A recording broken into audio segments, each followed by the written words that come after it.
आज के भयो त कम्पनीमा साथी र मैले मिलेर सबै स्टोर रुम सफा गर्नु पर्यो र अनि बोरी सोरी सबै साइड गरेर पुरा बवाल त यसरी गर्नु पर्यो र कम्पनी जाँदाखेरि म यति भाग्दै दौडे किन गएँ त आज।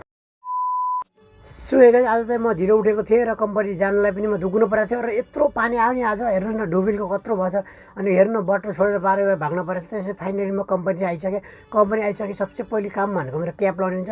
बाहिर जति ठुलो पानी आयो नि साथीहरू भित्र त यस्तो गरम छ नि। त्यसपछि रेस्ट भइरहेको थियो साथी र म भएर यस्तो माल्टा टाउनतिर घुम्न जाने भनेर सोचिरहेको थियौँ र हेरेर यत्रो पानी आएको फेरि त्यसपछि हामी क्यान्सल भयो। क्यान्सल भएपछि म रेस्ट सकेपछि म तल गइसक्दाखेरि मलाई एउटा साथीले खाना बनाएको थियो र टेस्ट ओभर भनेको थियो एमा त नमकै नलाएको कि अनि भन्ने मैले त्यसपछि हामी स्टोर सफा गर्न गयो। स्टोर सफा गर्दा मुसाले त एकदम विकृति जमा थियो रणनीति गरिरहेको थियो मुसाले। त्यसपछि हामीले मुसालाई यता गरेर हामीले सरसफाइ गरेर आएँ। म बाहिर आइसक्दा स्टाफ रोड ल्याउने बेला भएको थियो। स्टाफ रोड अवस्था चाहिँ बसिराख्नु भएको थियो मैले स्टाफ रोड ल्याएँ। त्यसपछि तन्दुरी प्लेटर एकैचोटि दुइटा आएको थिएँ अवस्थातिर मैले मिलेर सर लाएर तन्दुरी प्लेटर लगाएँ। तन्दुरी प्लेटर लगाएँ चट्ट लाएर म त अनि खुर्सानी अदरक सदरक अनि टमाटर पिसेर चट्ट खालको मैले चाहिँ चटनी बनाएको थिएँ। अनि चटनी पनि बनाएर टक्क लाएर रेडी गरेँ। अनि खाना पऱ्यो भनेर साथीहरू आजको दिनचर्या त यति गरेर खतम हुन्छ।